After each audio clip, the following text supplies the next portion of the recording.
Olá, pessoal, muito boa noite a todos. Hoje, quarta-feira, vamos fazer o nosso segundo encontro com o Wesley, né? Sabendo as etapas da investigação do acidente. Super importante para a gente colocar em prática. Então, já vamos chamar o Wesley, que a gente já entrou atrasado, mas foi por um bom motivo. Sempre temos bons motivos, né, Wesley? Com certeza. Boa noite, Marília. Boa noite a todos o pessoal presente aí no evento, nessa bela quarta-feira de chuva aqui, eu não sei aí em São Paulo. Aqui também, aqui começou a chuva, eu até falei com você, né? Que eu estou com medo que caia a transmissão, mas não vai cair, a gente vai ter muita sorte aqui, ó. Gente, Amanhã tem o jogo do Brasil. Se cair, já sabe, é a chuva em São Paulo, então não se preocupe Pessoal, não vocês de a estão gente sabendo, voltar. mas se por acaso, qualquer coisa que acontecer, foi a chuva de encantado de São Paulo. Eu estou sempre lá no Perfeito. sul e aqui eu nunca sei onde que eu estou, gente, me desculpa. Essa aí, daí, como é que foi o retorno aí do curso? O que o pessoal está falando aqui? Para mim, veio muito elogio mesmo, assim, ó, tá de parabéns. Sim, tive alguns feedback bem positivo aí do pessoal que assistiu, do pessoal que tem o meu contato WhatsApp, né, gostou bastante, quebrou alguns paradigmas. Quem tá aí hoje que não assistiu a de ontem, assista, né. Não, eu sou suspeito para falar, né, mas tivemos uns bons feedbacks aí de quem assistiu a live e achou o material bem interessante. E também, né, acharam interessante a possibilidade de fazer um curso mais aprofundado no tema.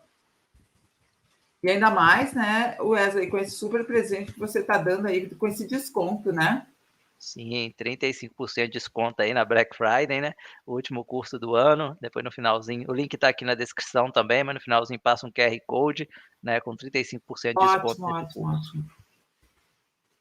Verdade. E amanhã tem o Jogo do Brasil, né? Com certeza, amanhã é torcida, né, a gente não foi escalado, mas tem que parar cedo, né. Hoje parece que teve. Eu não sei se você chegou a ver alguma coisa de jogo, gente, tão por fora, tanta coisa para fazer, mas parece que a Alemanha perdeu, né? Perdeu do Japão. Caraca, eu não acredito, então foi verdade. Ontem a Argentina levou também, né? É, Meu Deus, que o Brasil não perca, né? Vamos lá, todo mundo assim, torcendo. tem zebra amanhã. Sem zebra, pelo amor de Deus, né? Ó, a gente tem aí o Juliano, bem-vindo, Juliano, o Vander, o Priscila, Thiago, Gisele. Vamos avisar o pessoal que a gente já começou, né? Sim, vamos lá, vamos começando, Vamos. divulguem aí, agora é para valer. Marília está compartilhando a minha tela aí, então vamos iniciando o nosso evento. Vou deixar aqui você com o pessoal e eu vou me despedir. Daqui a pouquinho eu volto para a gente conversar no final. Tchau, pessoal. Até demais. Vamos lá. Pessoal, boa noite, sejam todos bem-vindos a mais um dia, né, sobre investigação de acidentes, mais um dia que a gente vai tratar um pouco esse tema. Ontem tivemos uma live bem legal, bem interessante, com muita participação. Quero ver se hoje a turma participa tanto quanto ontem no chat, com dúvida, com comentário. É um desafio ver se a turma de hoje está tão participativa quanto a de ontem. Quem participou aí ontem, né, fala aí no chat: "Ó, Wesley, eu participei ontem". Fala: "Eu participei", só para mim saber quem estava ontem, quem não estava. Valéria, boa noite. Tiago, a Priscila não estava ontem, mas está aqui hoje. Sejam todos bem-vindos. Eu queria agradecer, antes de começar também, agradecer a vocês por estar disponibilizando o recurso mais importante que vocês têm na vida de vocês, que é o tempo de vocês. Vou tomar um pouquinho do tempo de vocês, algo próximo de 1h10, que geralmente a gente passa um pouquinho do horário. A Giovanni participou aqui ontem. Então, geralmente, a gente passa um pouquinho do horário, mas é porque a entrega tende a ser maior. A gente tenta sempre entregar um pouco mais do que o prometido, é essa a intenção.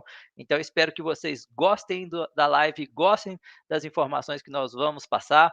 Deixa aí seu like, compartilha, chama o pessoal para participar com a gente, porque eu tenho certeza que vocês vão gostar do evento. Também queria saber de onde vocês estão, quem aí está no Catar, quem está na Espanha, quem está em Minas, quem está em Salvador, né? Onde vocês estão?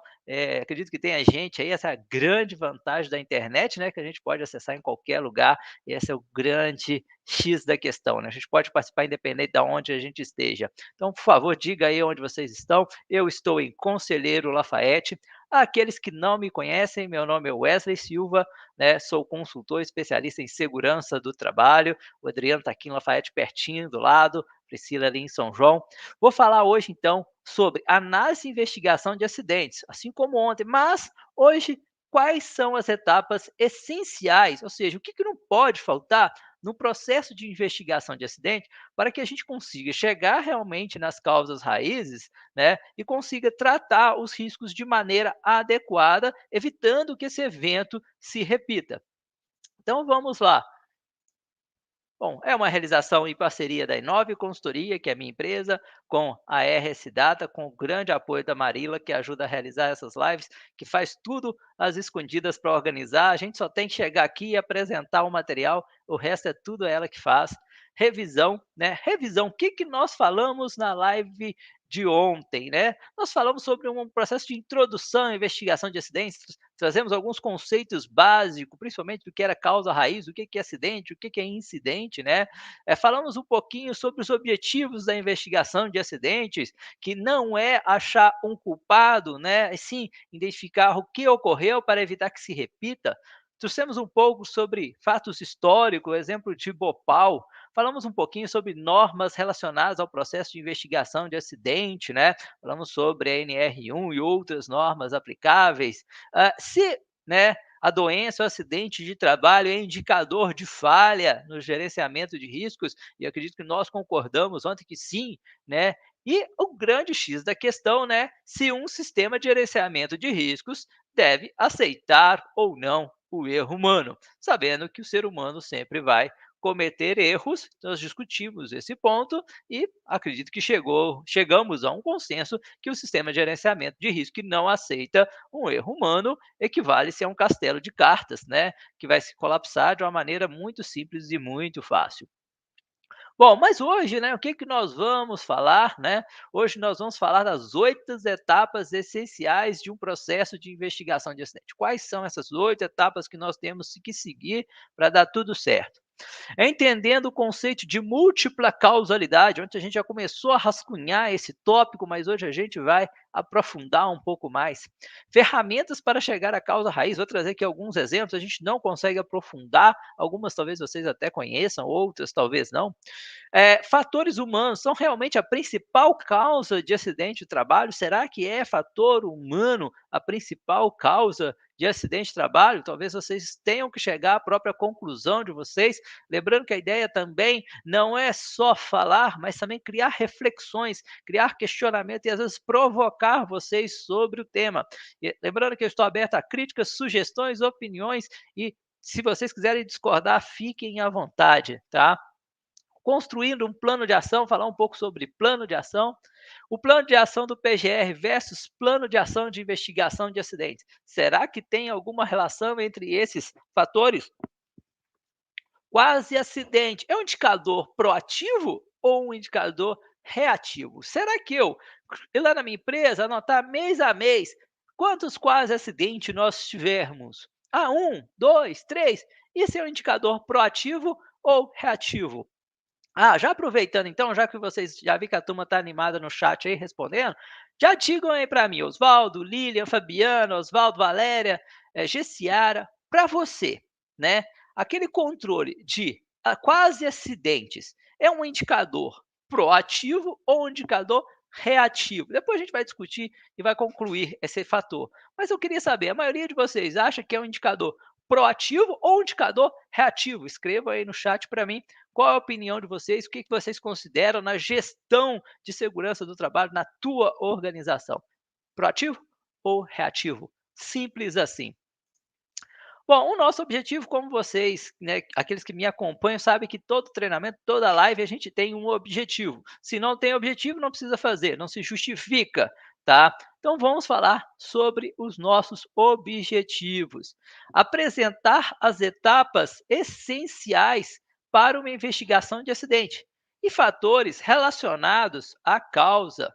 Ó, o pessoal já está colocando aí no chat que o quase acidente é um indicador reativo. A maioria está colocando aí que é reativo. Será que alguém vai discordar da maioria?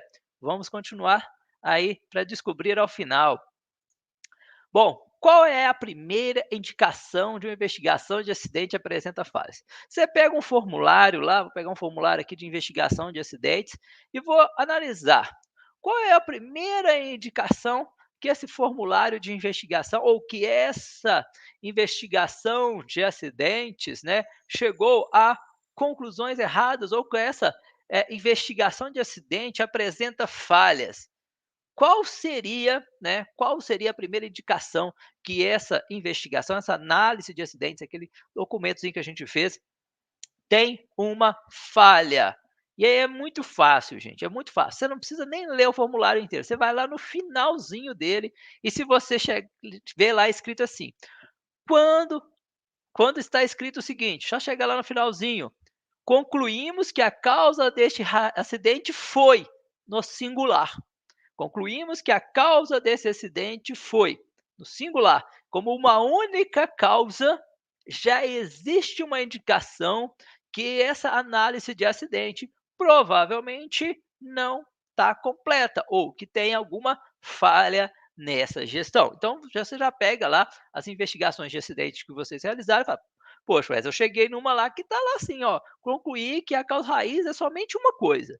Bom, então a gente discutiu ontem que uma árvore não é sustentada por uma única raiz e o acidente de trabalho, gente, é uma combinação de fatores que em algum momento se encontram gerando um dano, tá? É uma combinação de fatores que são construídos ao longo do tempo para gerar um dano.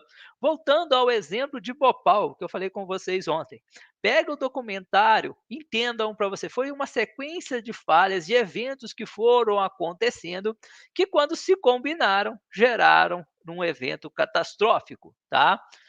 Bacana? Então comecem a analisar nesse aspecto. Uma única causa tem indicador de falha na minha gestão. Então, eu já coloco aqui um pensamento, alguns aí já devem ter percebido que eu gosto de escrever umas frasezinhas, né? Para ajudar no raciocínio. Um dos maiores erros em um processo de investigação de acidentes é querer encontrar uma única causa. Você senta para investigar um acidente com a equipe multidisciplinar, numa salinha de reunião, lindo, bonito, no ar-condicionado, e quer chegar a uma única causa daquele evento. Para que você precisa tratar uma única coisa, como se você fizesse aquilo, todo o evento não teria acontecido ou vai evitar uma nova reincidência, né? Eu costumo pensar que o acidente de trabalho ele é como uma água, ele é fluido, né? Porque é o seguinte, ele está indo em construção, um acidente de trabalho. E a impressão que eu tenho é que a gente vem e coloca um obstáculo, uma medida de controle. Passado algum tempo, ele dá um jeitinho de contornar. E a gente vai e coloca um outro obstáculo. E aí ele tenta contornar de novo, e a gente coloca um outro obstáculo. Por isso que a gente vai tendo um sistema de melhoria contínua, de gestão, que a gente vai colocando medidas, vai revisando, vai atualizando, porque aquele evento ele tende a achar um outro caminho, né? É isso que eu tenho na minha imaginação no que tange ao acidente de trabalho e as medidas de controle. A gente vai estabelecendo barreiras de forma que vai evitar que isso aconteça.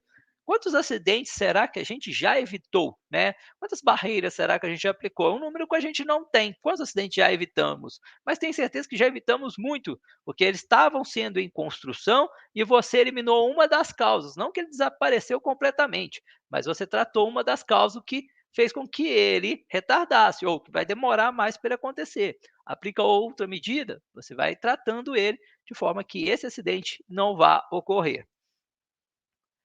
Bom, o conceito de múltiplas causas, né?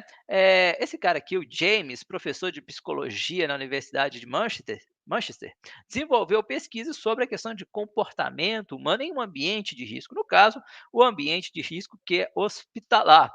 É um dos ambientes, né, junto com a indústria, principalmente a aeronáutica, onde o erro humano tende a causar maior impacto ou maior dano e tem que ser monitorado mais perto, vamos dizer assim. Não que as outras situações não tenham, mas são duas situações muito críticas, tá? E ele monitorou isso e concluiu que é notório que os acidentes são sempre uma sucessão de falhas, não se originam, né, de uma única causa ou de uma única falha. Ele também ilustrou através da teoria do queijo suíço. Acho que todo mundo, ou a maioria dos profissionais de segurança, já viu, né, aquele queijinho suíço furadinho, né, com uma setinha atravessando. Mas pouca gente talvez pesquisou sobre o que é aquela teoria, né.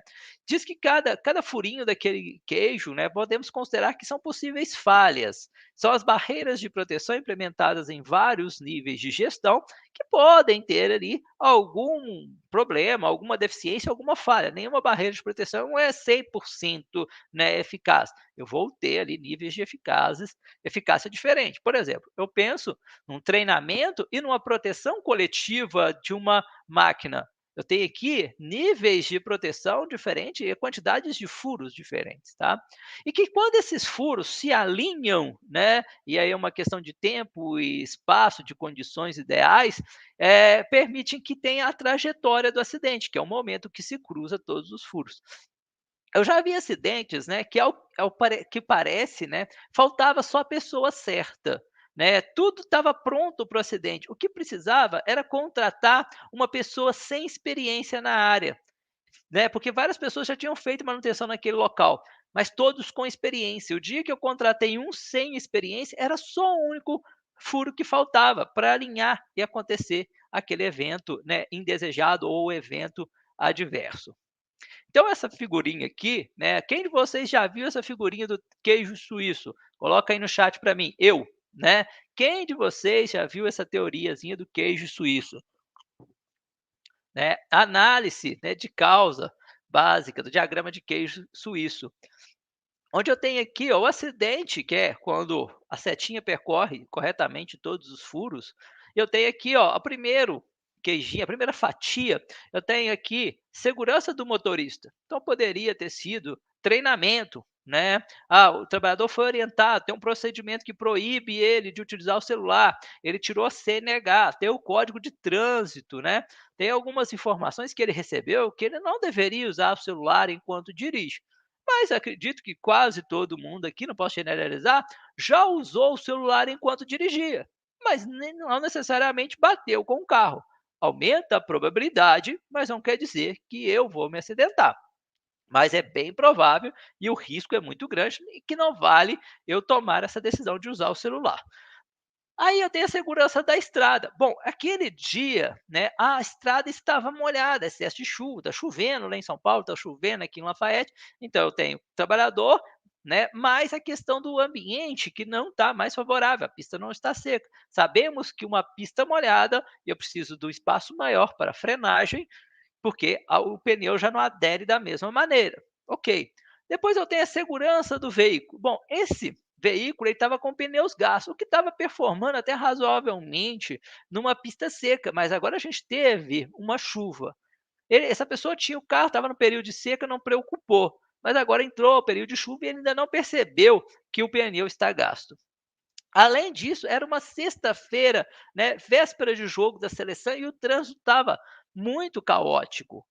Né? Então eu tinha um trânsito intenso. Então ele pegou o celular num dia de chuva com o pneu careca com trânsito intenso, o que não deu tempo de resposta ao acionar o freio e fez com que ele coledisse. Então eu tive aqui uma combinação de fatores, tá? Que levaram àquele acidente.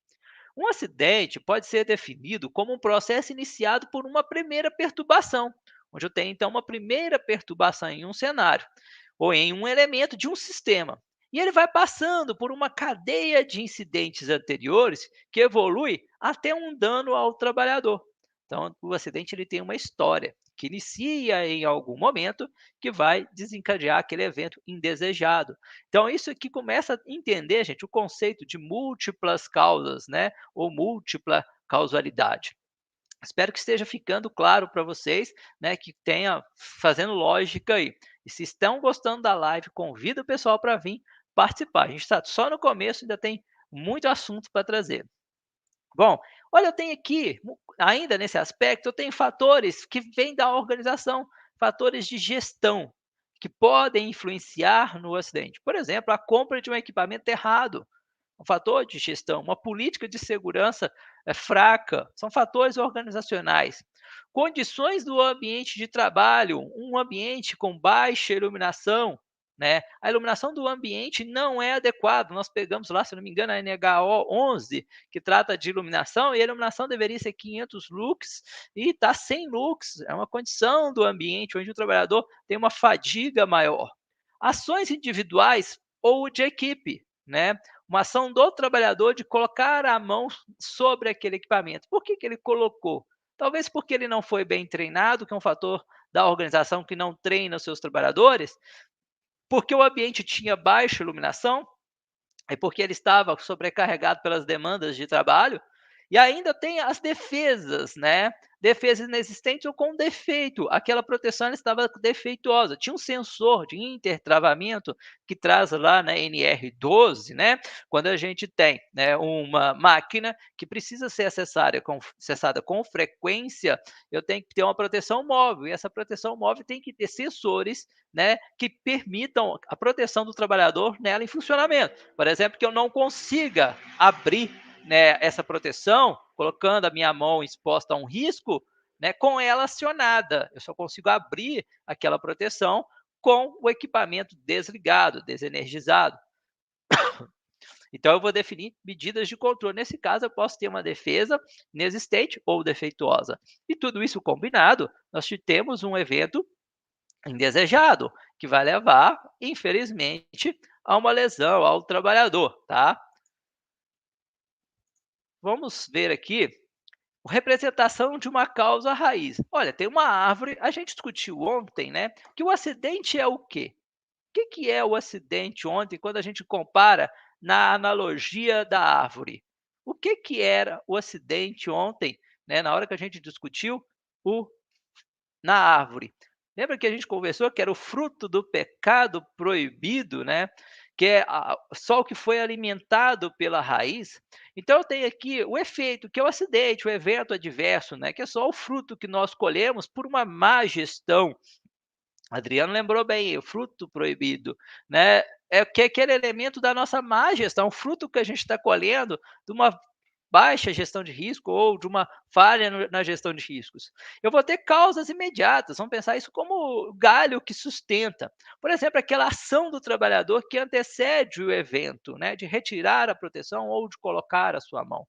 Depois eu posso ter outras causas ainda aparentes, mas um pouco mais longínquas no tempo, né, que contribuíram para o acidente. Mas eu vou ter causas que vão estar ocultas, subjacentes e latentes, que eu preciso investigar e utilizar um formulário, buscar evidência, pesquisar e estudar, né, para fazer a investigação e identificar que causas são essas. Então, cuidado, porque eu vejo muito processo de investigação, depois eu vou mostrar um outro esqueminha, que chega na causa imediata e para por ali. Eu cheguei na causa imediata. Por que o João machucou a mão? Porque ele tirou a proteção. Pronto, pronto. Chegou a causa raiz? Não. Ele só cortou o galho. Com a chuva, com o sol, com as condições do ambiente adequada, o galho vai crescer, vai florir e vai dar um novo fruto, tá? Porque eu não tratei a causa raiz do problema. Bom, vamos lá a etapas do processo de investigação de acidentes. Quais são essas 8 etapas, né? Como que elas influenciam na nossa gestão de segurança do trabalho? Vou tomar mais uma aguinha aqui, gente. Desculpa porque minha garganta está um pouco irritada. Bom, as 8 etapas do processo de investigação de acidentes, né? Papel e caneta na mão para anotar, que eu considero essenciais, independente da metodologia. Ah, Wesley, eu vou usar FMEA. Legal, entendo que é a mesma coisa, você vai precisar dessas 8 etapas. Ah, Wesley, eu vou usar árvore de causas. Beleza, entendo que essas 8 etapas. Você vai usar diagrama de Ishikawa, tranquilo, acredito que seja, essas 8 etapas sejam essenciais. A primeira, né, ação imediata. Eu vou explicar uma a uma dos slides posteriores, né? Eu tenho as ações imediatas de planejamento e pesquisa, coleta de dados, organização dos dados, análise da causa, definição de ações, elaboração do relatório e análise de eficácia. Eu vejo gente, por exemplo, que elabora o relatório, mas não analisa se foi eficaz. Propõe uma ação, mas nem olha se ela está funcionando. Tem gente que já sai, né, de coleta de dados e já vai para análise da causa, não organiza os dados. Tem gente que mal coleta os dados, né, e já vai definir as ações. Então, tem que ter essas 8 etapas, esse caminho, para proceder de uma investigação de acidentes adequada. Vamos lá, quais são elas? As ações imediatas, né? Bom, resposta à emergência. A primeira coisa que eu tenho que saber é se o meu plano de resposta à emergência, né, está respondeu adequadamente àquela situação. João ficou com a mão presa no equipamento. A minha equipe de emergência conseguiu resgatar o João, dar os primeiros socorros ao João, encaminhar ele para o hospital de referência, dar um bom atendimento para ele, reduzindo as sequelas. Bom, é o primeiro ponto, a ação imediata. Está lá também na NR1, né, vinculada ao PGR, a necessidade do plano de resposta à emergência, de acordo com os riscos. Se o meu plano de resposta à emergência não respondeu corretamente, é provável que eu tenha uma falha no plano de resposta à emergência e uma falha no programa de gerenciamento de riscos também. Bom, preserve o local. Bom, para a segunda agora. Entendeu bem o trabalhador, liberou ele, vamos agora preservar o local. Bom, o local deve ser preservado. Sempre que necessário, o trabalho deve ser paralisado, é proibido o acesso de pessoas não autorizadas até que a equipe de análise chegue à cena do evento. Então, mantenha a senha. Hoje, né, temos muita tecnologia para arquivar os dados da cena. Então, o que eu sugiro? Tire foto, faça vídeos de ângulos diferentes. Se tiver um andar de cima, suba lá na janela e bata uma foto do ângulo de cima, da direita, da esquerda, de trás, de frente, né, de todos os lados, de cima da escada, aonde tiver, para você registrar vários pontos daquele evento, porque às vezes o que eu enxergo aqui não condiz com o que o trabalhador viu naquele momento, tá? Então, preserve o local e vai registrar. Aí eu vou ter que definir um grupo, né, que planeja e pesquisa. Bom, quem vai ser o grupo? Não é só o Tec Segurança, né? Eu posso ter a CIPA, a NR5, né? O Pedro está aí, o Pedro geralmente fala lá da NR5. A NR5 tem que participar do processo, o cipista, né? Ele tem que participar do processo de investigação de acidentes. Então, eu tenho que criar uma comissão que eu possa envolver o técnico de segurança, o enfermeiro do trabalho, o médico do trabalho, o cipista, alguém do RH, se tiver alguém do jurídico, não sei, alguém da operação, gerente de operação, gerente de manutenção, vai depender da complexidade, né, e o tamanho daquele evento. O cara martelou o dedo. Bom, martelou o dedo, eu não preciso de uma equipe tão grande. Agora, não, eu tive um colapso aqui do andaime na obra, que destruiu o andaime, machucou 3 pessoas, derrubou uma xarifada. Opa, espera aí, vamos ter que analisar, vamos precisar de uma equipe mais consistente para fazer essa pesquisa. Então, reúne uma equipe que estabeleça um plano para levantamento de dados. A busca de dados deve começar o mais rápido possível, pois algumas informações se perdem. Então, eu vou chamar aqui o Carlos Chaves, a Luciene, né, e o Adriano. Gente, vamos fazer o seguinte, Carlos, você vai correndo lá no RH, você vai pedir cartão de ponto, lista de treinamentos dele, data de admissão. Luciane, você vai na medicina do trabalho, você busca ASO dele, verifica o que, que tem lá, verifica o supervisor hoje, que hora que ele entrou, cartão de ponto, verifica quais são as atividades que ele estava fazendo hoje. Aí o Adriano, você vai fazer o seguinte, você vai lá para a área, tira foto. Juliano, Jackson, você que chegou agora, né, faz o seguinte, Juliano, vai fazer o seguinte, você vai fazer entrevista com o pessoal que estava lá na área, testemunhas. Olha, eu estou fazendo aqui, um está pegando foto, o outro está tirando, o outro está buscando informação, então estou buscando dados sobre aquele evento. E a partir disso é a coleta de dados. Eu tenho dados agora. Eu tenho um formulário de entrevista, né, com as perguntas-chave a ser feito. Então eu vou buscar dados. Então essas são as ações iniciais, as 3 primeiras. Bom, quais são as outras? Conheça o fundo, né? Wesley, qual seria o tempo ideal para a realização de uma análise? Bom, eu posso dizer o que não é o tempo ideal, Juliano. É querer, né, obrigatoriamente, sair com a conclusão de uma análise de acidente numa única reunião. Isso não existe, não é obrigatório. Agora, o mais rápido possível, você tem que começar a coletar os dados. Agora, o tempo que você vai gastar para investigar e concluir esse acidente vai depender da complexidade. Por exemplo, esse do andaime, eu vou precisar talvez de um relatório pericial para verificar se não era um problema de fabricação do andaime. Talvez eu precise. E esse relatório talvez vai demorar 15 dias para mim. Ou mais, eu não sei.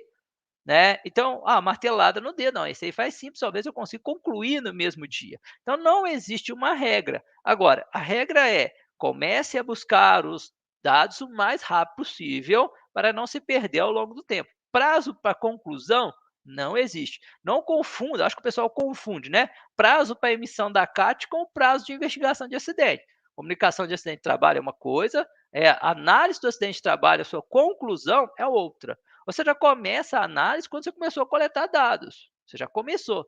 Não tem obrigatoriamente que concluir no mesmo dia, tá bom? Fiquem atentos a isso. Bom, o quarto item, né? Processos. Comentei ontem que um acidente, né? De forma simples, é uma falha no processo. Como que eu vou dizer em que momento ou qual o motivo da falha do processo se eu não tenho a mínima ideia de como é o processo? Né? Por onde entra a matéria-prima? Teve mudança na fabricação da matéria-prima? Qual é a máquina que é utilizada? Quais são os requisitos para a operação da máquina? Manuseei algum produto químico naquela operação? Teve alguma mudança na linha de produção nos últimos tempos?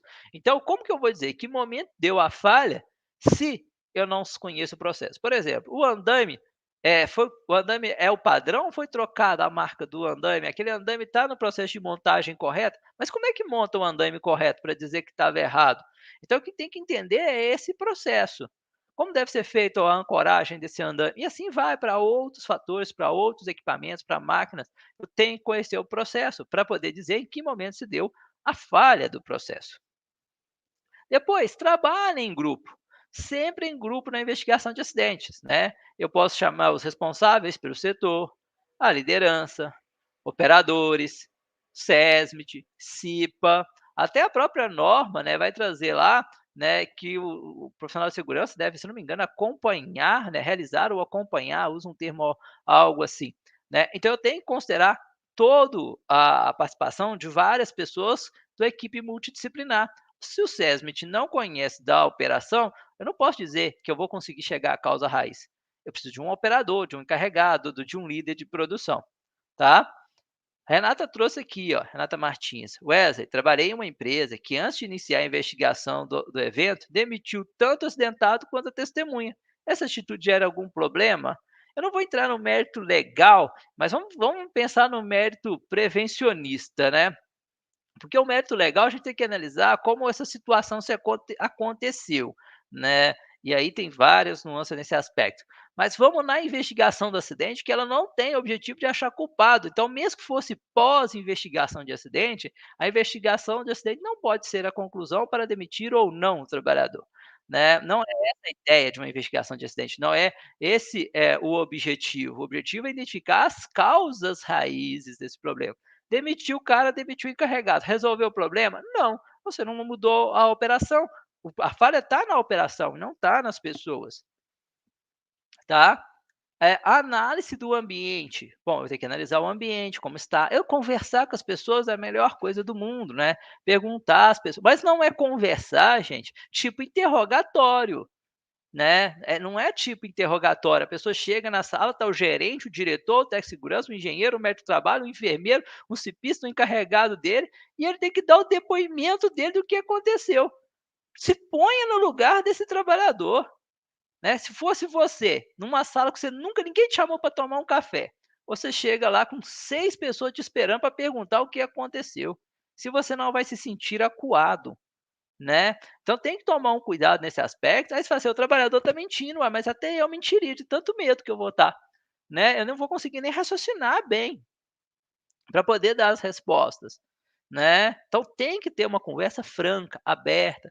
Depois você vai julgar se ele falou algo certo, se é errado. E o fato dele dizer algo que você não concorda não quer dizer que ele está mentindo, não. É só a interpretação dele, porque não, o cara falou alguma coisa, eu não concordo, ele está mentindo. Espera aí. Você estava no momento do acidente? Você estava lá para afirmar com tanta convicção que ele está mentindo? Cuidado, tá? Cuidado. Envolvidos no acidente, tantos que presenciaram, então eu vou entrevistar, conversar com as pessoas que presenciaram, a própria vítima, se possível, claro, se ele esteja bem, né? Deixe claro que o objetivo da conversa não é achar culpado, né? Não é interrogatório, mas descobrir que saiu errado. Ô, o que que aconteceu de errado? Né? Evitando que ocorra acidentes semelhantes. A ideia é descobrir qual foi a causa, né? Procure saber maiores detalhes, não imponha limites à conversa, deixa ser, a conversa tem que fluir, né? É como uma conversa de boteco, tem que ser fluida, deixa a pessoa se abrir, explicar a situação, mostrar, não fique cortando a pessoa, né? Não venha impor a sua opinião, ouça mais e fale menos. Deixe que ela seja o mais aberta possível, se necessário, estimule o depoente a falar, criando um clima que seja confortável. Interrogatório vocês deixam para a polícia, tá? Eu já vi muita investigação de acidente que parecia mais um interrogatório. Calma, não é isso, vocês não são da polícia. Relaxa, tá? Não vá pegar pesado, tá? O Adriano trouxe aqui, eu participei de uma investigação em que o funcionário da contratante ficaram duvidando da palavra do acidentado. Então, se você está, né, aí quer ir para o âmbito direito, então vamos para o âmbito direito. Se você está duvidando, me prova, então, que ele está mentindo. Ok, você está duvidando, então me prove que eu estou mentindo. Já que é assim, né?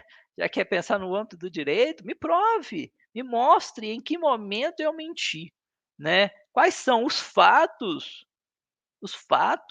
que comprovam que esse trabalhador está mentindo, né? Aí, gente, busquei dados, o Adriano me ajudou, a Renata, o Juliano, todo mundo buscou as informações que nós precisamos, lista de presença, ASO, relatório técnico, controle de hora extra do cara, pegou todas as informações, as entrevistas, né, ficha de EPI, eu tenho tudo agora, eu tenho um dossiê. Vou sentar na sala e agora eu vou, né, tratar esses dados. Eu vou, após essa etapa anterior, as informações devem ser tratadas, né, de forma a avaliar quais são relevantes naquele processo de investigação de acidentes. Mas agora eu tenho dados. Agora eu tenho dados. Até mesmo para descartar hipóteses, né? Porque eu considero a hipótese, falha na montagem do andaime, mas o engenheiro mecânico foi lá, inspecionou e disse que não, foi montado adequadamente. Bom, então eu não posso dizer que é falha na montagem, porque o engenheiro mecânico me mostrou por A mais B que seguia o padrão do fabricante. Ok, então não é uma hipótese válida, eu tenho que descartar. Depois de definir lá as causas raízes, e aqui no tratar os dados eu vou utilizar uma metodologia, né? Aí eu posso usar ICANN, eu posso a árvore de falhas, eu posso pegar o diagrama de Chikawa. Até vocês podem colocar aí, por favor, no chat, só para a gente até ver que metodologia, olha a pergunta, que metodologia você usa para investigar acidentes na sua empresa? É árvore de falhas, diagrama de Chikawa, 8D, o que vocês usam lá para investigar esse trabalho? Falhas, né? Como é falha, gente, eu posso usar até F6, tá? Depende muito de como eu vou aplicar e utilizar isso, desde que a gente tenha essas etapas essenciais aqui, tá? Pessoal, tá gostando da live? Dá um like aí, por favor, né, para o YouTube ver que a gente está passando material legal, relevante, de interesse ao público, né? E chama os colegas para participar, compartilha aí nos grupos de WhatsApp para a gente bater a meta aqui hoje. Deixa eu ver quantas pessoas a gente está. 42 pessoas, muito pouquinho, tá? Muito pouquinho, pelo conteúdo e a dedicação que a Marila principalmente fez para divulgar esse evento, publicou até em jornal. Precisamos subir isso daí. Então chama a turma para vir participar. Bom, agora fizemos um relatório, né? O grupo deve então construir um relatório com as informações que são necessárias, né? Coloca lá os dados do trabalhador, né? Os dados do acidente, conta a história do acidente, é muito importante, né? Eu escrever em forma de texto, né? Qual é a história do acidente, como é que ele aconteceu, né, as pessoas envolvidas, testemunhas, e aí eu já coloquei a metodologia que eu usei, identifiquei as causas raízes, né, que não é somente uma, né, e a partir disso, agora sim eu vou fazer o plano de ação. Agora sim, eu vou fazer o plano de ação. As ações sugeridas devem tratar a causa raiz. Então, se eu não cheguei na causa raiz corretamente, o plano de ação não vai funcionar, não tem milagre. Tem que ser muito na sorte, tipo, deu sorte, eu desconfiei que era isso e acertei, mas é muito tiro no escuro, tá? Tô vendo aqui o pessoal usa árvore de falhas, né, o pessoal tem utilizado. Diagrama de Chikawa também é muito comum a utilização. Mas se eu não seguir essas 8 etapas, gente, não importa a metodologia é o meio, é o meio. Se eu não tiver bons dados, a metodologia não vai acertar, sabe. Eu tenho que ter bons dados na hora de investigar o acidente, eu tenho que ter objetivo claro. Se eu quiser achar um culpado, não importa a metodologia que eu utilizar, você nem precisa usar metodologia, se você quiser culpar o trabalhador, vai a culpa direto e pronto, não tem que ter trabalho de investigar. Se você está com o objetivo de achar o culpado, já culpa e pronto. É muito mais simples, não gasta energia não, tá. O objetivo da investigação de acidentes é identificar as causas raízes e propor ações para evitar que elas se repitam, que esse evento se repita. Importante, tá? É fundamental, prestem atenção aqui, Juliano, Priscila, espero que a Priscila esteja aí, que ela não tenha me abandonado. É fundamental separar fatos de interpretação. Confundir esses dois fatores representa um sério obstáculo na minha análise. A interpretação dos fatos deve ser iniciada somente quando o máximo possível de fatos, né, já estiver sido coletado e ordenado.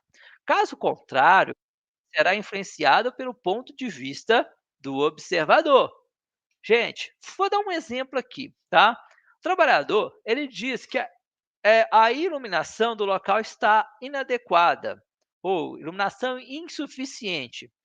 Pergunta para vocês: iluminação inadequada ou insuficiente é um fato ou uma interpretação? Estou lá investigando o acidente de trabalho, está todo mundo na sala, está a Priscila, o Murilo chegou atrasado aqui, mas o Murilo chegou para a investigação de acidente, e tem essa informação lá. Recebemos essa informação no depoimento, né, que a iluminação estava inadequada ou iluminação insuficiente. Isso é um fato ou uma interpretação? O que vocês acham? Me digam aí, por favor. Fato ou interpretação? Priscila, o que você acha? Renata, Juliano, Oswaldo, Carlos, o que vocês acham? Isso é um fato ou uma interpretação? Vale bicudo, tá, gente? Tenta a sorte aí, vamos ver se acerta. Bom, pensem para vocês verem. Iluminação inadequada, ela é uma interpretação, não é um fato. Ué, mas como assim? O cara falou que a iluminação está ruim, mas como isso não é um fato? Não é um fato. Por quê? Comparado a que essa iluminação é ruim?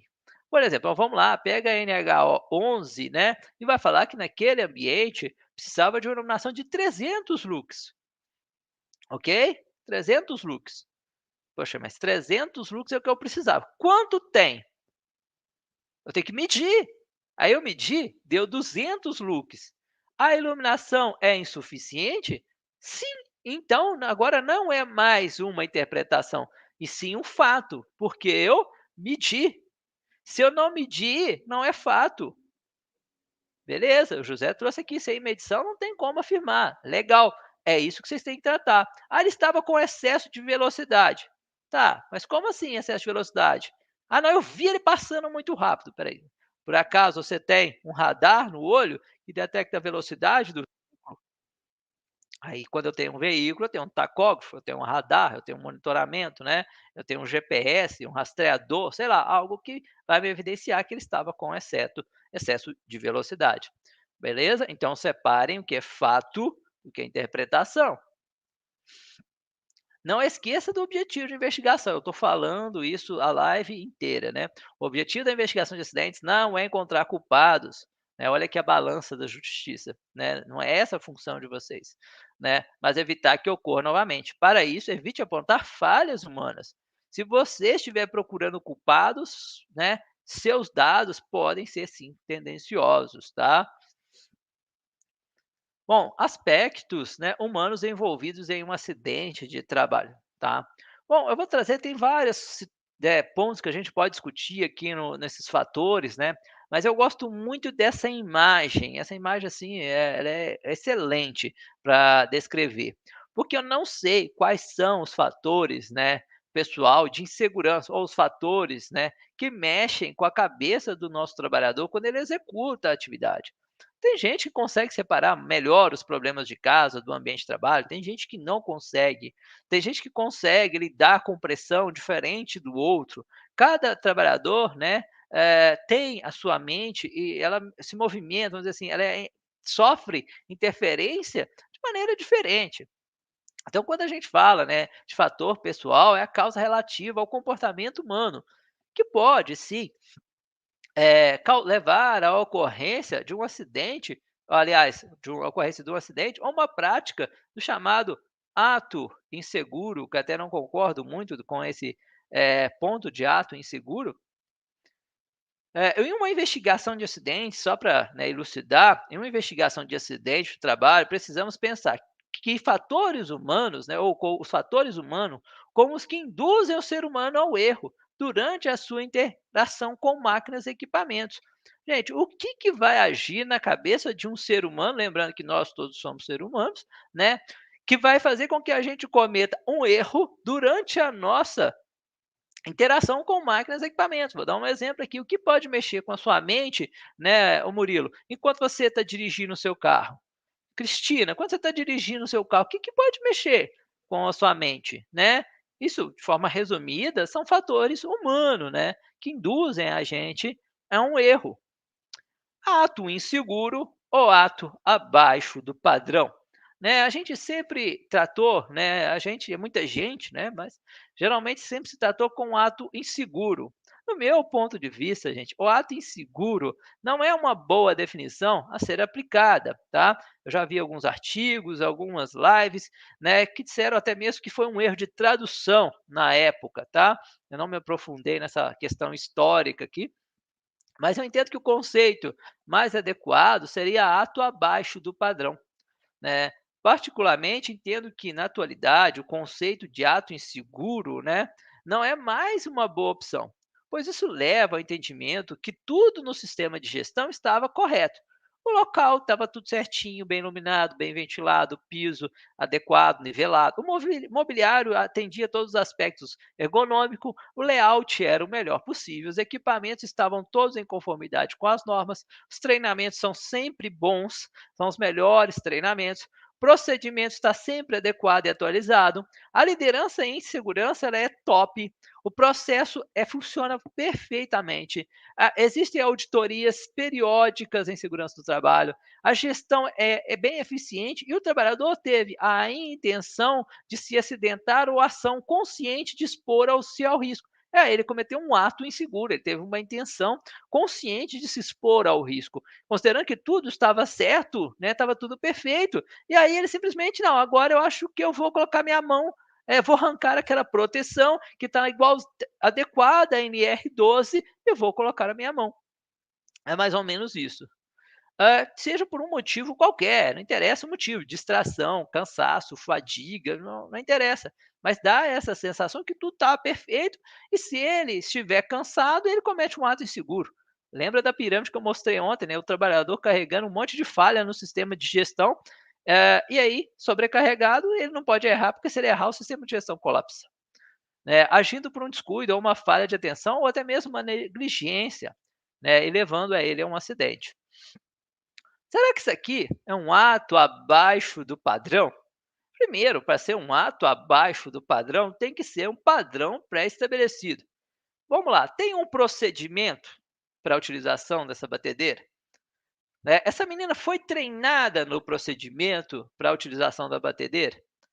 Essa batedeira está em conformidade com as normas técnicas vigentes?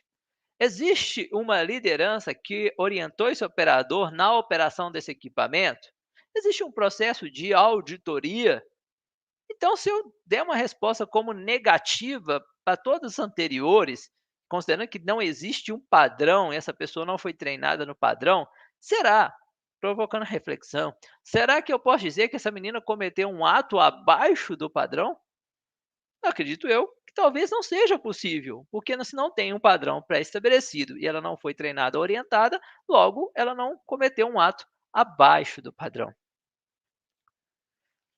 Uma investigação de acidente, gente, não pode ser um processo para identificar erro dos trabalhadores, olha que legal, mas sim para conhecer as razões que tornaram os erros possíveis.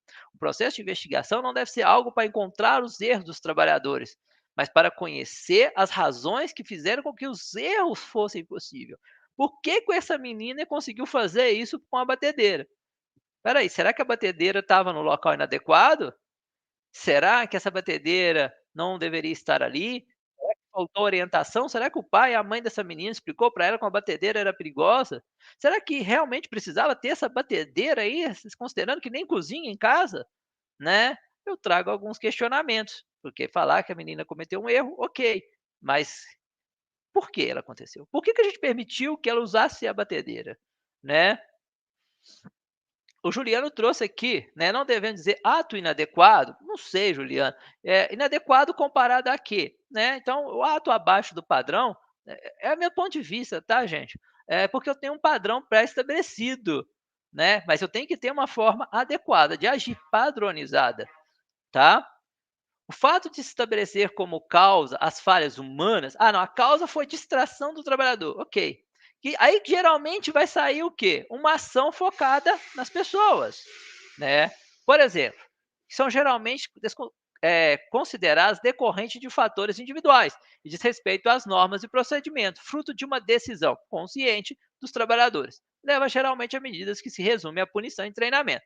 Então, se eu chegar que o erro foi distração do trabalhador, e descumprimento do procedimento, o que que é as medidas de controle? Treinamento no procedimento e advertência do trabalhador. Mas vai resolver o problema? Se eu trocar João por José, o acidente volta a acontecer em 6 meses? Se eu fizer a troca de João por José e o acidente voltar a acontecer em 6 meses, na teoria, for uma hipótese válida, chego à conclusão que eu não cheguei na causa raiz, tá? Bom, aqui, gente, eu peguei, né, as informações aí, algumas coisas, e fiz esse desenho para elucidar, né, é um modelo de casualidade que eu adaptei, né, onde eu tenho o tempo e a causa raiz. Perceba que a causa raiz ela é contrária ao tempo. Eu tenho aqui, ó, o primeiro pilarzinho, né, do nosso, pode se chamar o nosso dominó, né, a perda ou o dano causado, ou a falha a ser analisada, que é o pós-contato. Aqui eu pós, já teve contato, eu tenho um dano, né? O corte do trabalhador, o ferimento na mão do trabalhador é o pós-contato, ele já teve o contato e teve a lesão. Depois tem a ação que antecede o evento. Para todo acidente, eu tenho que ter uma ação anterior, né? Lembra do efeito dominó ontem, né? Para cada eh, efeito, eu tenho uma causa. Eu tenho uma ação individual do trabalhador que antecedeu aquele dano. Ok. Aí muita gente termina a investigação aqui, ó. Aí alguns ainda vêm aqui, ó, no ato abaixo do padrão, condição abaixo do padrão ou falha na barreira, que é as chamadas causas imediatas e diretas. E aí finaliza a investigação de acidentes, considerando só esses 3 pilares. Mas esqueceu que tem fatores pessoais que podem ter influenciado nesse acidente, causas subjacentes, problemas de gestão, de padrões, de conformidade, e pode ter causas latentes que talvez esteja 2 anos atrás. Eu tive um acidente, gente, com fatalidade que eu investiguei no início da pandemia, que a causa do acidente começou 2 anos antes, com uma falha no processo de manutenção. Foi ali que começou o acidente, 2 anos atrás. Eu só precisava de um dia que as coisas se combinassem para ter aquela fatalidade, tá? É um fato. Então, eu tenho o pré-contato. Então, lembre, a causa raiz ela é sempre contrária ao tempo. É a história, só que a história de trás, né, de trás para frente, vai fazer ela invertida, tá? Hora de pensar.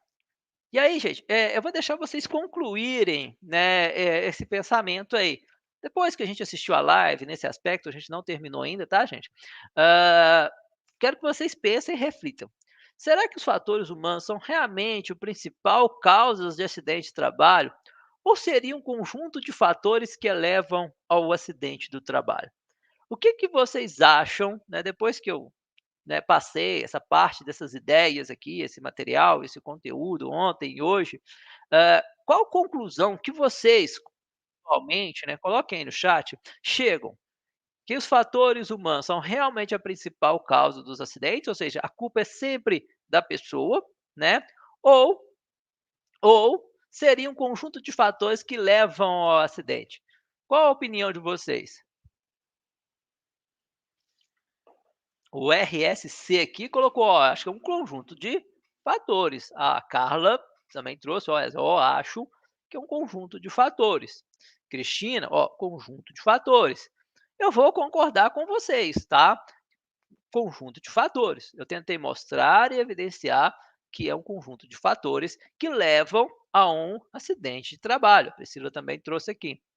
Então, não é só um fator humano. Então, por que, né? Por que que na hora que eu faço um relatório, a ação é treinamento e procedimento e advertência? Será que se eu tratei todos os fatores, eu estava fazendo uma auditoria num processo de investigação de acidentes, tá? E aí chegou-se a causa raiz, colocou lá que a causa raiz era meio ambiente, né? Estava relacionada a meio ambiente. A categoria das causas era meio ambiente. Mas todas as ações eram em pessoas. Poxa, mas espera aí, a causa era meio ambiente e as ações eram procedimento, treinamento, né? Uso de luvas. Mas o problema não era no meio ambiente, então talvez eu tivesse que ter uma ação só no meio ambiente. Entenderam? Então, cuidado, analisem mais criticamente. Não estou dizendo que eu não cometa erros também, tá, gente? No processo de investigação de acidente. É sempre aprendizado, tá? Estou compartilhando com vocês um pouco do que eu sei, do que eu vi, do que eu já fiz, tá? Mas eu tenho certeza que vocês também têm a qualificação de vocês talvez saibam até mais do que eu nesses pontos de investigação de acidentes. Bom, né? Eu gosto de cuidar de plantas, né? Eu tenho aqui e eu gosto de cuidar de plantas, e para, né, identificação de falhas, tem até algumas rosas também, uma metodologia para identificação de falhas, né. Para se livrar das ervas daninhas, né, e aí cuidando do seu jardim, né, para se livrar das suas ervas daninhas, você deve cavar até a raiz, ou seja, arrancar pela raiz. Se você cortar apenas as folhas, né, a planta se manterá viva e sempre poderá crescer novamente, ou seja, deu uma chuva, um solzinho, as ervas daninhas já vão estar lá todas bonitas de novo. O mesmo acontece com o acidente de trabalho, gente. Se a gente não arrancar a raiz dentro de 1 ano, 6 meses, 3 meses, depende do ciclo da estação, né, vamos dizer assim, eu já vou ter um fruto de novo, pronto para ser colhido, tá. Bom, em metodologia, a gente pode pegar o diagrama de causa e efeito, o diagrama de Chikawa, e notem só um dado, né, que o diagrama de Chikawa não foi criado para investigar acidentes em 1943. O foco dele não era investigar acidente. Ele queria identificar falhas nos processos e eventos, né? Não era acidentes de trabalho, problemas de produção e outros que ele tinha lá. E aí ele usou essa metodologia. Só que ela dá para na investigação de acidente de trabalho? Sim, porque o acidente de trabalho é um evento adverso, que é também uma falha no meu processo. Então, eu posso utilizar, sim, a metodologia. O diagrama de causa e efeito, se vocês forem ver, não estou dizendo que vocês têm que usar ele, tá, gente? Todos têm. O diagrama de Chicago tem um detalhezinho bem simples, é que quando você olha ele, os 6, né, os 6 M's aqui, são basicamente os mesmos que pedem lá na NR1, né, que eu devo considerar meio ambiente, mão de obra, né, o que, que o trabalhador está fazendo, então se encaixa bem. Mas as outras metodologias também você consegue inserir isso, tá? Ah, um detalhe, gente, que cada possível causa que vocês colocarem aqui, vocês têm que separar se ela é um fato, né, ou se é só uma hipótese, tá? Desculpem. Uma outra metodologia, gente, é a metodologia dos porquês, né, criado lá no sistema Toyota em 1950. As 2 metodologias são, né, de idades, vamos dizer assim, parecidas. Descreveu o livro descreveu essa metodologia em seu livro, né, como sendo a base da abordagem científica da empresa. Basicamente, a metodologia dos porquês é se perguntar, né, por quê? Por quê? Por quê? Por quê? Por quê? Por quê? Por quê? Por quê? Lembra que a gente ontem fez o exercício do porquê e a gente chegou, né, dependendo da sua crença, a Adão e Eva ou a origem do universo com a explosão do Big Bang. Só que a gente não vai conseguir tratar até lá, a gente vai até o limite da nossa organização, ok? Então, é uma metodologia que eu posso utilizar. E eu vou buscando, como eu disse, até chegar na causa raiz. A Josiane trouxe assim, sim, é um conjunto de fatores que caminham para a ocorrência dos acidentes. No entanto, o ser humano é o principal protagonista da cena. Josiane, ele é o protagonista porque é ele que sofre o dano, é ele que ele que vai ter a ação. Eu preciso de um indivíduo para ter a ação, né? Então, realmente, ele precisa da ação dele, mas talvez a ação dele seja só o que falta, né? O ser humano é realizar a devida manutenção numa data máquina, um dado treinamento, as pessoas sempre estarão em ênfase, eu creio. A pessoa sempre que vai fazer a manutenção. Mas aí vem a questão, Josiane. Se você sabe que existe a possibilidade de um trabalhador esquecer de bloquear uma máquina, eu tenho que ter um líder que vai supervisionar a máquina e verificar os bloqueios antes da equipe de manutenção começar a operar.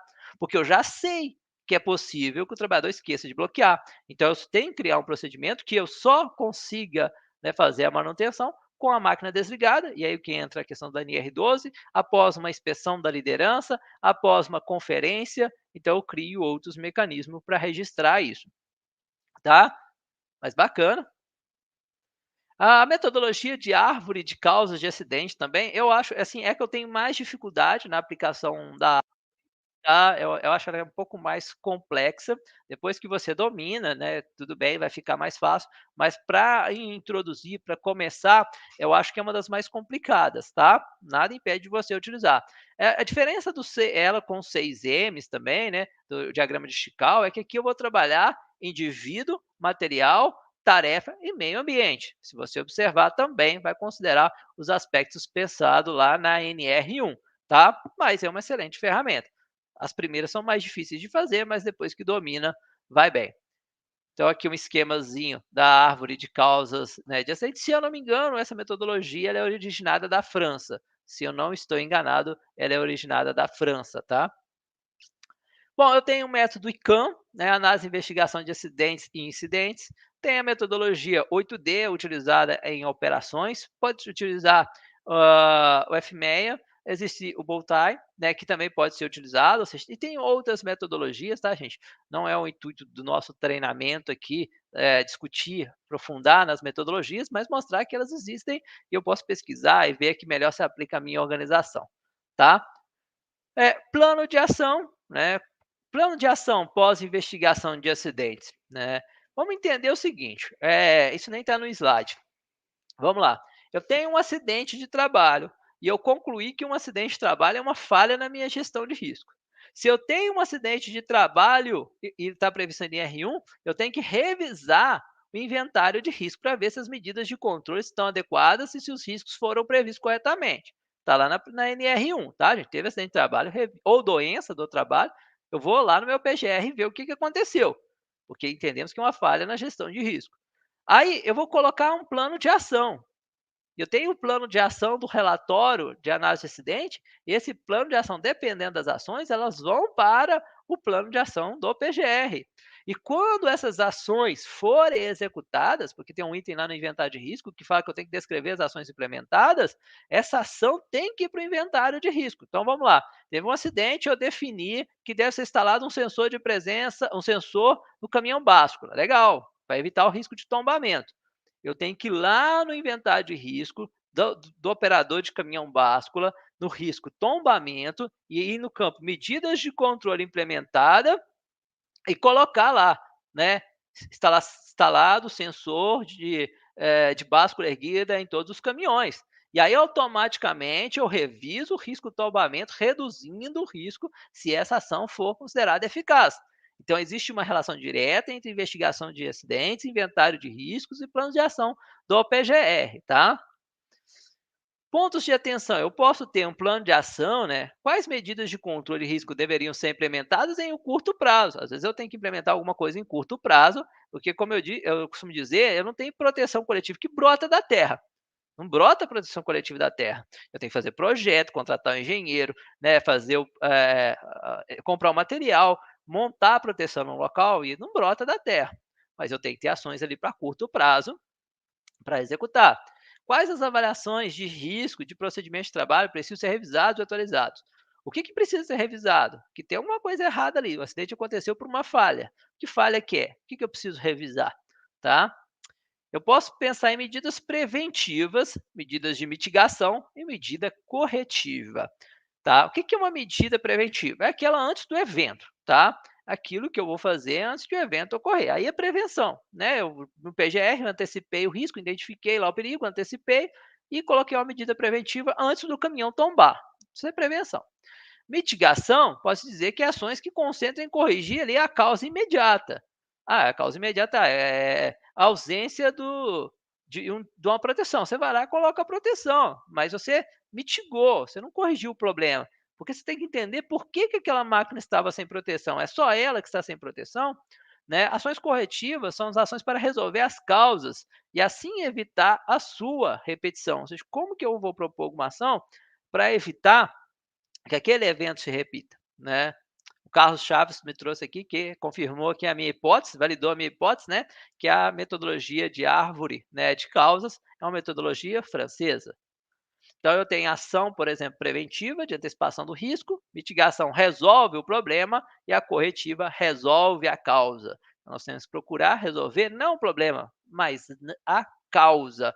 Eu só resolver a causa se eu cheguei na causa raiz do problema. Medidas de controle, considerando que toda medida de controle tem falhas, né? Eu devo sempre pensar em medidas em paralelo. Olha esse exemplo da Covid aqui, né? Sabemos que a vacina não é eficiente, que máscara não é eficiente, que álcool gel não é eficiente, que distanciamento, ficar em local bem ventilado não é eficiente. Mas quando eu combino tudo, vacina, mais máscara, mais isolamento, mais higienização das mãos, né? É muito difícil alinhar. Eu tenho colegas que até hoje não pegaram o Covid, né? Eu conheço gente que até hoje não pegaram o danado do Covid, né? Mas seguiram essa linha, né, de medidas de controle ao longo do tempo. Então, colocou-se várias barreiras de proteção que garantiu a sua segurança até o presente momento. Eu posso usar um 5W2H, né, ou outro modelo de plano de ação. Né? Ah lá, a Priscila está ali. Ó. Exemplo, ela seguiu os protocolos, até hoje ela não pegou o Covid. Ela tem lá os protocolos dela, ela vem seguindo, né, sabendo que tem falhas, mas como ela tem um conjunto, né, isso vai fazer com que o risco diminua. Eu posso, como eu disse, então, usar um 5W2H, o que, por quê, quem, quando, como, quando, né? E onde eu vou adotar essas medidas de controle, tá? É uma dicasinha que eu costumo falar no curso, tá? De investigação de acidentes, geralmente eu não coloco aqui não, mas uma dicasinha é, lá no seu formulário de investigação de acidentes, você vai lá, abre lá no cantinho embaixo, né? E coloca assim, após a investigação desse acidente, será necessário uma revisão do PGR e do inventário de riscos? Sim ou não? E aí você já mata essa condição. Você já se analisa se precisa ou não e já faz a revisão, tá bom? Coloca essa condição lá que eu acho que é relevante. Bom, quais dessas medidas aqui, gente, são mais fortes? O que vocês acham que protege mais um trabalhador? Eu dar um treinamento, um procedimento ou uma sinalização? Eu coloquei aqui 3 medidas de controle muito comuns, né, no ambiente, né? Treinamento, procedimento e sinalização. Mas na avaliação de vocês, na interpretação de vocês, no conhecimento técnico de vocês, o que vocês acham que mais eficiente, que melhor protege o trabalhador? Eu dar um treinamento, eu dar um procedimento para ele, eu sinalizar, as 3 em conjunto ou uma proteção coletiva? O que vocês acham que seria o mais eficiente na proteção do nosso trabalhador no ambiente laboral? Alguns talvez digam: "Ah, mas é treinamento. Treinamento eu estou conscientizando o trabalhador". Tudo bem, mas talvez o trabalhador vai esquecer, quem garante que ele aprendeu o que você passou no treinamento? Eu coloco o procedimento, mas quem garante que ele interpretou corretamente o procedimento? Isso, quem garante que ele vai lembrar do procedimento, né? A sinalização, quem garante, quem nunca ultrapassou o sinal vermelho que atire a primeira pedra, né? Então, a proteção coletiva, ela é no ambiente, então ela protege mais o trabalhador do que essas 3 medidas até em conjunto. É claro, se eu colocar proteção coletiva, mais sinalização, mais procedimento, mais treinamento, eu coloquei 4 fatias do meu queijo suíço, o que vai aumentar a minha proteção, tá bom?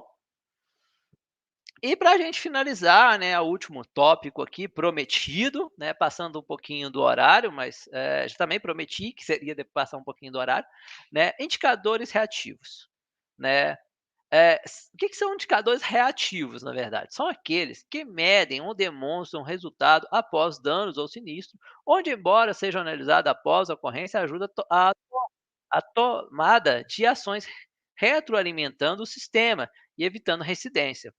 Com relação aos indicadores reativos, são os que se baseiam nos acidentes, doenças e outras evidências históricas do desempenho deficiente. Bom, se nós considerarmos ontem, tá, que um quase acidente é só um acidente que não deu certo, ou seja, né, só não deu certo por uma questão de tempo e espaço, e que ele indicou uma falha de desempenho na nossa gestão de segurança do trabalho ou na nossa gestão de riscos, né? Sim, né, eu vou concordar com a maioria de vocês que o quase acidente ou incidente são indicadores reativos, sim. Assim como os atos abaixo do padrão, as condições abaixo do padrão, os eventos adversos, como os acidentes, as doenças ocupacionais, alteração em exames médicos ocupacionais, como a perda auditiva. Então, é um indicador reativo. Aqui está proativo, desculpa aqui o erro, tá? São reativos, né? São reativos, ou seja, eu já tive o dano ou o potencial do dano e não considerei e entendi que aquilo é uma falha no meu sistema de gestão. Então, sim, como a maioria de vocês disseram, tratar os quase acidentes são indicadores reativos, tá? Bom, com isso, ufa, a gente finaliza essa apresentação, né, trazendo para vocês, né, aquilo que a gente traçou como objetivo. Lembrando que a gente está com 35% de desconto no curso, tá, de investigação de acidente, com carga horária de 9 horas, onde a gente vai trazer diversos conteúdos aí, muito mais do que a gente passou aqui nessa live, tá? Se vocês tiverem interesse, é o último curso do ano.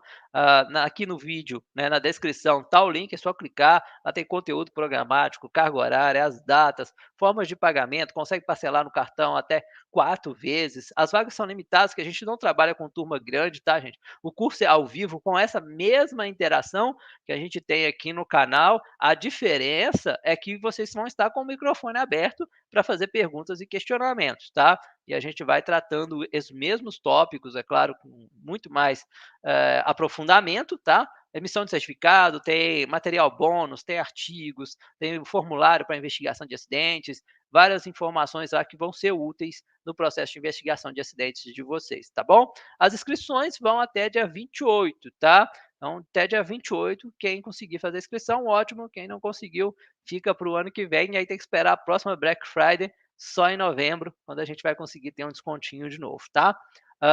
Hoje que a gente começou a divulgar esse curso, ontem à noite, na verdade, mas hoje que eu comecei a divulgar nos meus stories, dando preferência para vocês que estão aqui na live, tá bom? E para fechar, realmente, a Priscila já fez, né? Obrigado aí, a Priscila foi uma das primeiras turmas. Então ela pegou, vamos dizer, o treinamento, né, primeiro, né? Depois a gente já fez 9 turmas, 8 turmas, na verdade, mas ela foi da primeira turma. Para finalizar, então, uma reflexão que eu gosto um pouco de fazer, a gente pensar, o que estou fazendo para alcançar os meus objetivos pessoais e profissionais. Nós estamos chegando ao final de mais um ano, vamos entrar em 2023. Vocês traçam metas, mas o que vocês estão fazendo para atingir essas metas, né? E você nunca vai saber que resultados virão de sua ação se você não fizer nada. Né? Se você não fizer nada, não existirão resultados. Então você nunca sabe que resultados virão da sua ação, mas se você não fizer nada, não existirão resultados, tá? Espero que vocês tenham gostado desses 2 dias de live, dessas informações. O material está gravado, a Marina vai falar do certificado e eu estou aberto a dúvidas, perguntas, questionamentos, né? E a opinião de vocês sobre o nosso evento. E se gostou, não esquece de dar um like aí para a gente. Muito obrigado. Marila deve aparecer agora. ela aí. Estou eu aqui, gente do céu, sucesso completo, né, Wesley? Muita informação para o pessoal. Super recomendo o curso do Wesley. Eu acho que é um curso bastante que você pode colocar em prática mesmo. O Wesley tem um conhecimento enorme aí, pode ajudar vocês, né? A Carla aqui ó, disse que foi ótimo. Eu também achei, Carla, concordo com vocês. A Luciene também aqui. Obrigada, Luciene, por estar aqui conosco. Parabéns, Wesley. Excelente live. A Priscila também que já falou, né?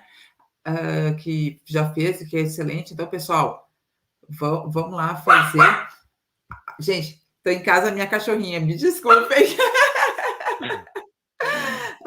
A Lê, que sempre está nos prestigiando. Obrigada, Lê. Muito, muito, muito obrigada por estar aí conosco. E ela sempre divulgando as nossas lives.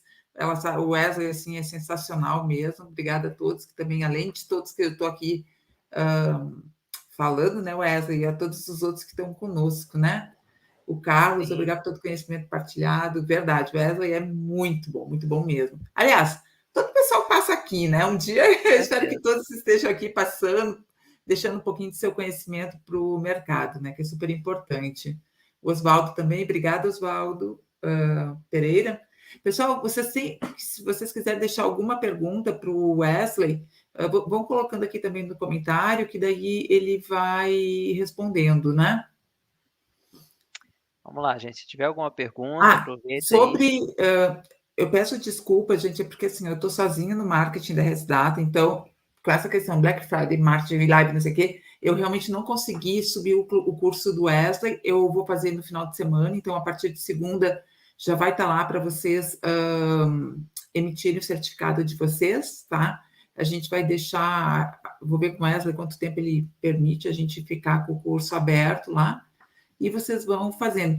E outra coisa que eu acho que é bem interessante, Wesley, da gente divulgar é a questão do teu curso do PGR, GRO, GRO PGR, né? Eu acho que ele deixou aberto para nós lá no EAD da RSData. Deixa eu ver aqui se eu consigo compartilhar. Gente, eu não sou muito boa, eu sou.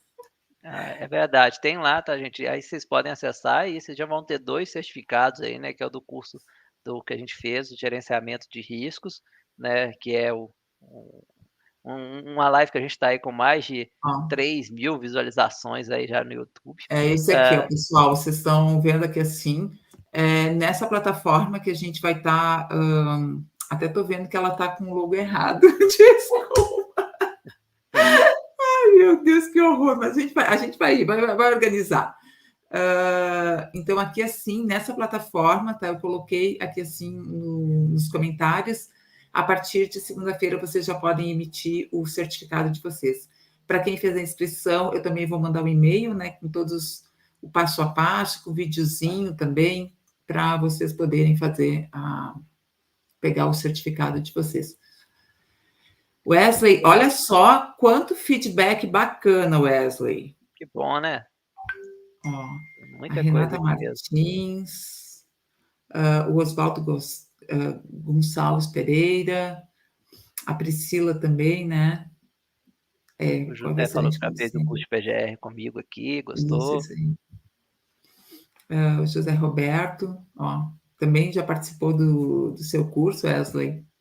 Meu Deus, gente, eu vou passar mais rápido, senão aqui a gente vai ultrapassar aí o tempo do Wesley. Mas assim, ó, muita gratidão a todos que estão conosco, a Marisa, a Jacira, ótima live, bastante rica. Wesley, não sei se você pode dizer, mas eu acho que ele assim a Cristina gostaria de saber, mas Cristina, ali assim a gente passou o link para vocês, está aqui eu deixei nos comentários, eu posso colocar de novo, e daí você. Cristina, ó, né, a questão do valor, né, pessoal? Vocês acessem o link, vocês vão ver o conteúdo, carga horária, material, o desconto tá bom. Eu acho que vocês não vão achar outro curso de investigação de acidentes com carga horária similar, com valor tão baixo, tá com 35% de desconto. Então, assim, acessa lá, olha o depoimento, olha o material. Se tiver dúvida, me chama. Pesquisa outros cursos, vocês vão ver que o curso tá barato nessa promoção. Não deixem de dar uma analisada e fazer essa última turma desse ano. Wesley, a gente tem uma pergunta aqui da Renata Martins, que ela pergunta: durante a entrevista com o acidentado, é ideal que tenhamos questões já pré-estabelecidas, tipo um checklist, e uma pessoa específica designada para fazer os questionamentos? Ô, Renata, perfeito. Sim, você deve ter isso. É o procedimento correto. Perguntas chaves. Por exemplo, o que você estava realizando no momento do acidente? Quais os equipamentos de proteção você estava utilizando no momento do acidente? Notem que são perguntas abertas. Ocorreu alguma mudança na operação antes do acidente? Né? Como estava a manutenção da máquina na semana do acidente? Você fez muitas horas extras nesse período, então você vai trazer perguntas que permitem que o trabalhador perguntas abertas. Após a mudança, a liderança orientou sobre os novos riscos, né? Foi adquirido um novo equipamento para o setor naquele momento? Então você vai fazendo essas perguntas para entender fatores que aconteceram. Não é falar assim, ó, você estava usando óculos, né? Então o cara já fala assim, você estava sem óculos, né? Então ele já dá a pergunta e a resposta. Não, você vai perguntar quais são os equipamentos que você estava utilizando no momento do acidente. Você realizou a análise de risco no dia do acidente? Quais são os riscos que você detectou naquele momento? Entendeu? Vocês vão criando perguntas desse tipo, de acordo, é claro, com o tipo de evento, mas perguntas abertas que vão te nortear e ajudar vocês a entender a história. Lembra, o acidente é uma história. Então, tentem entender a história antes de chegar a uma conclusão. A gente tem mais duas perguntas. Uma da Lê, que ela pergunta por que as recomendações no plano de ação colocam a melhoria focada no técnico de TST segurança do trabalho, né? E no não no ambiente. ambiente, exemplo, orientar o trabalhador, fazer DDD com tema. Aí é porque eu não estou tratando a causa raiz, eu estou só tratando aquelas causas que antecederam, eu só estou cortando o galho. Então é porque é um erro no plano de ação, né, que eu tenho que colocar, por exemplo, no acidente. Vamos pegar o exemplo do João do caminhão, né, de ontem, quem não assistiu a live. Ele tombou o caminhão, né, porque ele esqueceu a báscula erguida. Aí eu vou lá e põe no plano de ação. Treinar o trabalhador a abaixar a báscula sempre que descarregar. Realizar um DDS sobre abaixar a báscula. Elaborar um procedimento de abaixar a báscula. Sinalizar o local indicando para abaixar a báscula. É muito melhor eu colocar um sensor que o veículo só sai se a báscula tiver abaixada. Isso tem no mercado. Então, aí eu estou só tratando o João. Aí João sai e troco por Pedro 6 meses depois. Pedro não sabe do acidente de João. O que vai acontecer com Pedro? Vai tombar o caminhão. Entende? Não sei, com 6 meses ou com 1 ano, mas é porque as minhas ações não foram focadas na causa raiz do problema. Não é se é só focada na pessoa ou no ambiente, ela não foi focada na causa raiz. Se eu errei na causa raiz, é lógico, só vou acertar se for sorte nas ações. Perfeito. A gente tem mais duas perguntas, pessoal. Depois a gente, até para a gente não ultrapassar demais aí. A Renata continua: as perguntas devem ser realizadas por pessoas preparadas para isso, não ligadas às atividades que o acidentado estava realizando, ou pode ser por qualquer pessoa? Aí a comissão decide, mas eu acho que assim, você não, a pessoa que vai fazer a entrevista, acho que ela só não pode estar ligada emocionalmente ao acidente. Acho que esse é o principal Perfeito. ponto. Né? Aí eu sou amigo da Marila, né? A gente é primo, e aí tem um acidente com a Marila e eu vou entrevistar. Tem uma ligação emocional, talvez não seja interessante ela fazer. Ou eu posso chamar uma pessoa que é de fora. Né, o acidente foi na minha área, mas eu tenho a minha empresa, ela é dividida em áreas e a Renata é técnico de segurança de uma área. Eu posso chamar o técnico de segurança de uma outra área, que é imparcial, para fazer essa entrevista. Posso sim, é até recomendado trazer um técnico de segurança de outra unidade que foi treinado. Então, depende muito de cada situação, tá, gente? Mas a pessoa tem que saber conversar, saber ouvir, né? Saber explanar os questionamentos e deixar a pessoa confortável, né, nesse ponto. Se eu treinar ela, é até melhor. Perfeito. A gente tem aqui uma pergunta: identificou o risco na análise preliminar de risco, APR? Eu acredito que o Carlos quis dizer, talvez, de ter essa pergunta no formulário, né? O trabalhador Pode identificou o ser. risco na análise né, na APR? Sim ou não? Aí é ótima pergunta do Carlos, se colocar isso no formulário. Ó, perceba a amplitude disso, porque eu perguntei, o trabalhador identificou o risco na APR? Não. Por que não identificou? Será que ele não entende que é um risco? E se eu pegar outras APRs feitas nas atividades de outras semanas anteriores, ninguém detectou o risco? Então, peraí, foi um erro do João? ou ninguém da área sabe daquele risco. Olha que ponto que puxa isso daqui. Aí talvez o treinamento de análise de risco que não está adequado, porque as pessoas não estão tendo a percepção daquele risco do ambiente. Bem legal. Perfeito, né? O Juliano, o certificado vai ser na EAD e vai ser das duas, né? Então, você lá também vai estar as aulas que você pode assistir por lá também, tá? Que ele perguntou aqui do certificado. A Renata agradeceu a resposta e eu queria, então, agradecer a todos, principalmente ao Wesley, por ter dedicado esse tempo tão precioso dele aqui para estar conversando com a gente, né? Lembrar do Novembro Azul, né? A gente também tem esse mês de novembro, Ai, me ajuda, Wesley. Dia do Engenheiro de Segurança, não é? Dia É alguma coisa 27 é dia do profissional de segurança do trabalho. E do aproveitou dia profissionalismo. 26, nós vamos realizar, o pessoal que estiver aí que é da região de Lafayette, a gente vai realizar o terceiro seminário de segurança do trabalho aqui de Lafayette. Um evento com expositores, com palestrantes, são 5 palestras. Então, quem estiver na região quiser fazer, as inscrições é só até amanhã, hein? Depois me perguntem aí, me procura, joga no Google aí no Simpla, terceiro seminário de segurança de Conselheiro Lafayette. Joga no Simpla e vai achar. Perfeito, perfeito. Agora vamos fazer uma última pergunta, até para não deixar o Oswaldo sem resposta. Depois a gente termina, prometo. Resposta. No Beleza, caso de tá. entrevista ao acidentado, algum membro da CIPA pode participar? Acredito que Pode, não só pode, deve, né? Se a CIPA foi bem treinada, talvez até o cipista pode fazer um entrevistado, a entrevista, né? Então ele pode participar sim, tá? Deve participar da entrevista. Eu posso delegar para o cipista, não tem nenhum problema, tá, gente? Isso aí vocês vão avaliar internamente. Por isso que tem lá criar a comissão. Vocês vão definir quem vai fazer o quê. Eu posso definir que o cipista deve fazer a entrevista, por exemplo, com o líder da área. Posso, não tem problema. Aí vocês vão analisar de acordo com cada ambiente, com cada acidente. Não existe uma receitinha de bolo, mas eu tenho que ter a comissão e defino as tarefas dessa comissão. Perfeito, então. Mais uma vez, muito obrigado, Wesley. Fica também aí para o pessoal a questão do e-social, né? Que a gente está entrando lá em janeiro. Se atentem aos prazos, é extremamente importante. A gente deve ter uma live conjunta aí com o pessoal da SST Online. Eu vou divulgar nas nossas redes e vai ter muita gente bacana lá também para conversar com vocês. Então, vai ser uma semana inteira intensa de assuntos sobre social na área de segurança e saúde de trabalho. Aguardo vocês todos lá. Wesley, mais uma vez, muito obrigada pelo seu Obrigado a tempo. você, Marina. Obrigado pelo convite, obrigado pela ajuda, né? E obrigado a todo mundo que dedicou aí 1h30 para a gente ficar conversando aqui sobre investigação de acidentes. E espero vocês nas próximas lives, minha, da Marila, do canal. Conhecimento sempre vai agregar na carreira de vocês. A gente já vai pensar em alguma outra, né, Wesley, para o ano que vem, para a gente já iniciar aí com alguns temas bem importantes, né? Até parabéns, Wesley, por aparecer, né, no R7. Ou seja, o tema realmente é extremamente importante e a sociedade como um todo vê isso. Gente, muito obrigada. Obrigada, Wesley, e até a próxima. Até a próxima. Tchau, tchau. Tchau.